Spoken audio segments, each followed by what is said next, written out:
Opisyal nang na-turn over ng Kamara sa Senado ang bersyon nito ng panukalang 2024 National Budget. Pagtitiyak ng dalawang kapulungan ng Kongreso, walang magiging delay sa pagpasa nito sa kabila ng malalimang pagbusisi dito. Si Mela Lesmora sa Sentro ng Balita Live. Angelique, kumpiyansa ang Kamara at Senado na magsisilbing pamasko ng gobyerno ang on-time na pagsasabatas ng proposed 2024 national budget. Sa ngayon, nasa Senado na nga ang bola rito sa panukala matapos ang ilang linggong pagbusisi rito ng Kamara.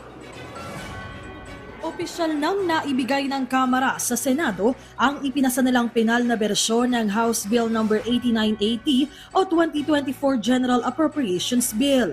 Ayon kay House Speaker Martin Romualdez, makakaasa ang publiko na tutugon sa pangangailangan ng sambayanang Pilipino ang ipinasa nilang panukalang pondo kasabay ng pagtitiyak na malinis ito mula sa anumang uri ng anomalya.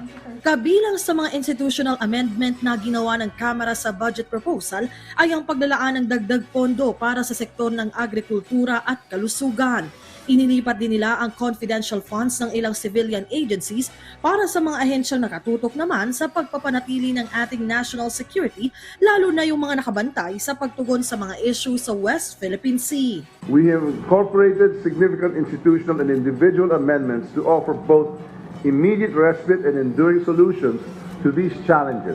Honoring the Supreme Court's directive, we have instituted reforms to categorically abolish the pork barrel system.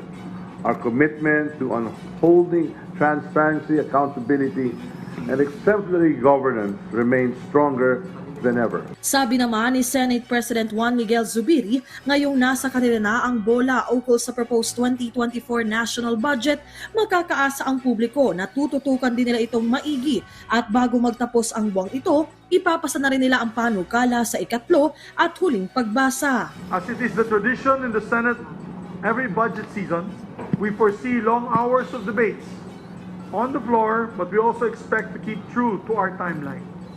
We assure you that we are preparing to commit long hours throughout the next few weeks to scrutinize the budget, ensuring that we will be able to approve it on second and third reading on November 27.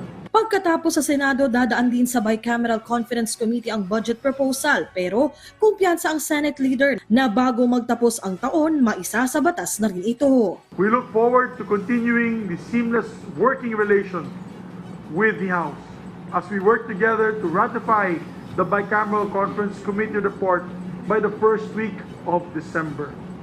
This should give the President plenty of time to sign the budget before the year ends bilang pamasko po natin sa ating mga kababayan.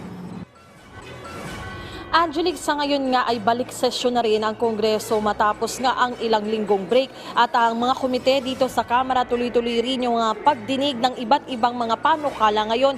Kanina nga ay nagkaroon ng pagdinig ang House Committee on Basic Education and Culture at sa mga puntong ito ay nagkakaroon din ng pagsarili nilang pagdinig ang House Committee on Agriculture and Food. Angelique? Okay, so Mela, balikan lang natin yung budget. Yung mga amendments na ginawa ng House, ito ba'y suportado ng Senado?